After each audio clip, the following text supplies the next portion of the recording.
নমস্কার। তুমি আমাদেরকে এখন থেকে হয়তো এই ভিডিও পাবে এবং আগামী দিন অনেক ভিডিও আমি করে দেবো। তোমাদের যদি ভিডিওগুলো পছন্দ হয় তো তা তুমি আমাকে দাদাও বলতে পারো বা স্যারও বলতে পারো, যেহেতু টিচিংটাই আমার একটা প্রফেশনের মধ্যে পড়ে। তো অনেকে স্যারও বলে, অনেকে দাদা বলে, অনেকে সেন মাস্টারও বলে, মাস্টার দাও বলে, যে যেরকম পারে বলে। তা আজকে আমি তোমাদের যেটা বলবো সেটা হচ্ছে ভারতের শিডিউল সম্পর্কে। ভারতের শিডিউল সম্পর্কে মানে যেটা আমাদের সংবিধানে রয়েছে। সংবিধান বলতে বি.আর. আম্বেদকর, যিনি এই সংবিধানের স্রষ্টা এবং রচয়িতা ছিলেন।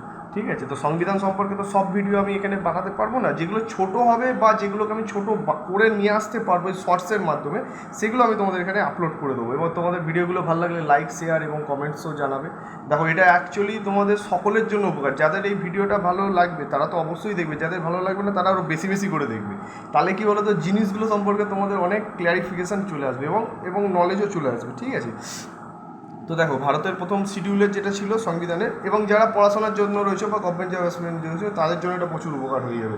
মানে মনে করতে পারো একটা মানে কী বলবো, বুস্টার ডোজের মতো। একবার শুধু ভিডিওটা দেখবে তোমার শিডিউল পুরো মুখস্থ হয়ে যাবে। তা প্রথমে হচ্ছে গিয়ে ভারতকে বলা, শিডিউল থেকে শুরু করছি। প্রথম 1 নম্বর শিডিউল। 1 নম্বর শিডিউলে ভারতকে বলা হয়েছিল যে সার্বভৌম, ধর্ম নিরপেক্ষ, সমাজতান্ত্রিক, গণতান্ত্রিক, প্রজাতন্ত্র। এবং এখানে বলা হয়েছিল যে ভারতের যে কোনো মানে দেশ এসে মিশতে পারবে কিন্তু বেরোতে পারবে না, যেরকম 1975 সালে 16ই মে, ঠিক আছে, ভারতের সঙ্গে এসে সিকিম যুক্ত হয়েছিল, কিন্তু আজ অবধি সিকিম বেরোতে পারেনি। তা সিকিম যেরকমভাবে ভারত, এবার এটা কত নম্বর সংবিধান সংশোধনী আছে এগুলো বিভিন্ন পড়বে।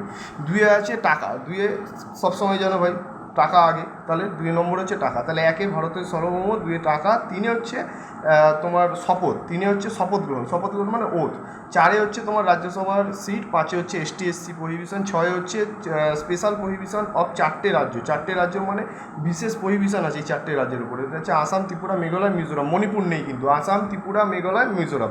7-এ হচ্ছে তোমার হচ্ছে যৌথ সম্পর্ক রাজ্য এবং কেন্দ্রের, যেটাকে কনকারেন্ট লিস্ট বলে। 8 নম্বরে হচ্ছে ভাষা। 8 নম্বরে হচ্ছে ভাষা। আমাদের সংবিধান সংস্কৃত 22টা ভাষা আছে। 22টা ভাষা কী কী? কাশ্মীরি, সিন্ধি, পাঞ্জাবি, হিন্দি, নেপালি, বাংলা, উড়িয়া, অসমিয়া, মণিপুরি, গুজরাটি, মারাঠি, কন্নড়, কোঙ্কনি, তামিল, তেলেগু, মালায়ালাম, উর্দু, সংস্কৃত, বোডো, ডুগরি, মৈথিলি, সাঁওতালি। যদি না বুঝতে পারো একটু ধীরে ধীরে শুনবে, পুরোটাই বুঝে যাবে। এটা আমাদের পুরো মুখস্থ করতে যায়। আমাদের 5 থেকে 10 সেকেন্ডের মধ্যে এরকম টার্গেট থাকে যে আমাদের এই 22টা ভাষা বলে দেখাতে হবে। তো তোমরাও এরকমভাবে প্র্যাকটিস করো, মুখস্থ করে হয়ে যাবে। নয়তো ভূমি সংস্কার। 10-এ হচ্ছে জানোই এখন অ্যান্টি ডিফেকশন লেগে গেছে। অ্যান্টি ডিফেকশন মানে হচ্ছে গিয়ে যেটা হচ্ছে দল বিরোধী আইন। ঠিক আছে, 11-এ তো পঞ্চায়েত, আর 11-এ হচ্ছে গ্রাম পঞ্চায়েত, আর 12-এ কী আছে, 12-এ হচ্ছে আমাদের 12 রয়েছে হচ্ছে পৌরসভা বা মিউনিসিপ্যালিটি সম্পর্কে। তো ঠিক আছে, এই ভিডিওগুলো কীরকম লাগলো পুরো ভাবো 3 মিনিটের মধ্যে তোমাকে আমি পুরো রেডি করে দিলাম হচ্ছে শিডিউল। জয় হিন্দ, বন্দে মাতরম। আর সকলের কাছে ভিডিওটা শেয়ার এবং লাইক করে, এবং আমি এরকম আরও ভিডিও আনবো তোমাদের জন্য।